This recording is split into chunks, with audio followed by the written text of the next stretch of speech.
Final Fantasy XVI is one of the reasons why I wanted to get a PlayStation 5. Knowing that it is set in a dark fantasy setting, I was anticipating great things for this title. I purposely limited my knowledge of the game itself up until launch.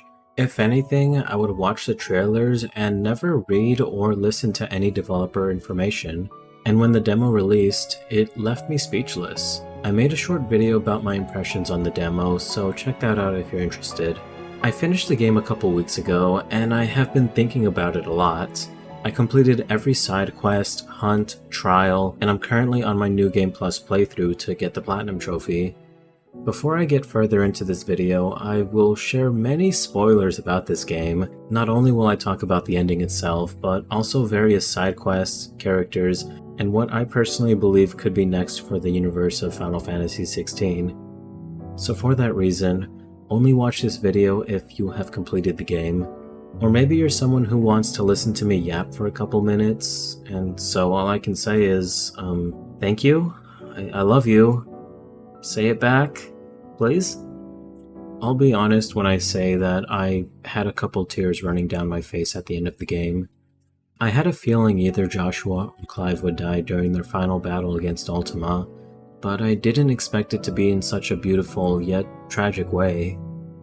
Joshua giving Clive more of his Phoenix iconic powers made the ending more impactful for myself, and after defeating Ultima, watching Clive remember Joshua blessing him with the Phoenix and seeing him after his birth made me feel like the ending was even more impactful. Then trying to use the Phoenix's power to cast Raise, or what I assume what he was doing. Raise is a spell that is synonymous with the Phoenix throughout the series. It typically revives whoever it is casted on, giving them a little bit of HP, but at least bringing them back to life. All we see that happens is Joshua's wound is healed. I'll come back to this in a bit. Followed by Clive deciding to use Ultima's powers, knowing it can potentially kill him, to destroy the final Mother Crystal, and extinguishing all of the world's magic.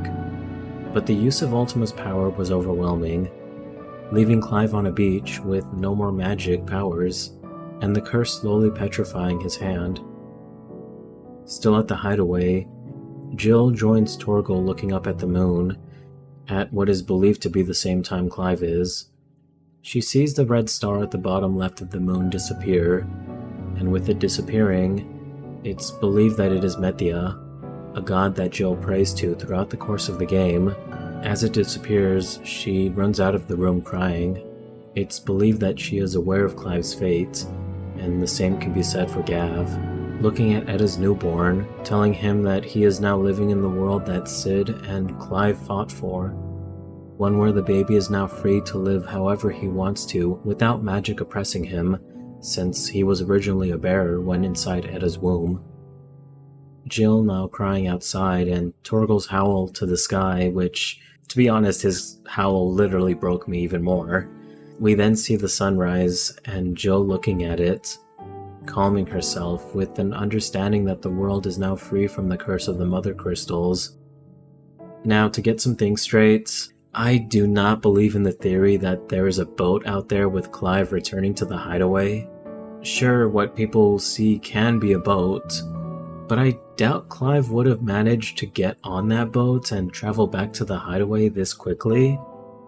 And with the post-credit scene, it's practically guaranteed that either Joshua or Clive survived their journey to Origin. Personally, I believe it was Clive who survived. Various hints lead to this, specifically with Joshua telling Clive up front that even the powers of the Phoenix cannot bring back the dead, showing that even with Ultima's power, Clive still could not revive Joshua, as well as the side quest A Tale to Tell, where at the end of it, Hippocrates tells Clive to put down the sword and to pick up the pen. Clive agreed to do this after finishing his journey, saying that he would one day like to write a book. Now, it's important to remember Clive's history of taking on the names of people who are important to him. First taking on the name of Sid after his passing, even repeating the same line he once told Clive when they first met. Clive could have decided to honor the legacy of his brother by writing the book under Joshua's name.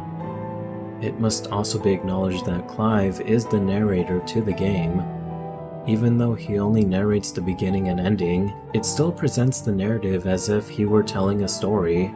Plus, a couple of the trailers do highly emphasize the fact that the game is set in a book, kind of hinting that maybe the book is more important than what we really believe. I've also read a couple other theories that people believe that Gav could have written the book, or maybe it was Edda's newborn, maybe it could have been Jotei. I doubt Gav would have taken up Joshua's name. If anything, he would have been the new Cid if it wasn't given to Otto, and Edda's child would have had no knowledge of the world of magic. Jotei could have been involved, but I doubt she would have known what happened up in Origin and what caused the end of the final Mother Crystal.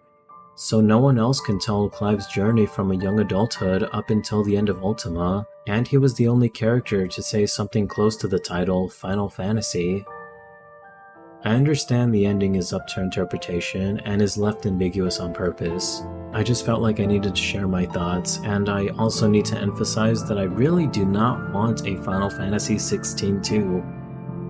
First of all, it can't really be done without magic, since it's now gone thanks to Clive, but what I personally would really like to see is a Drakengard 3 style DLC with all of the dominants.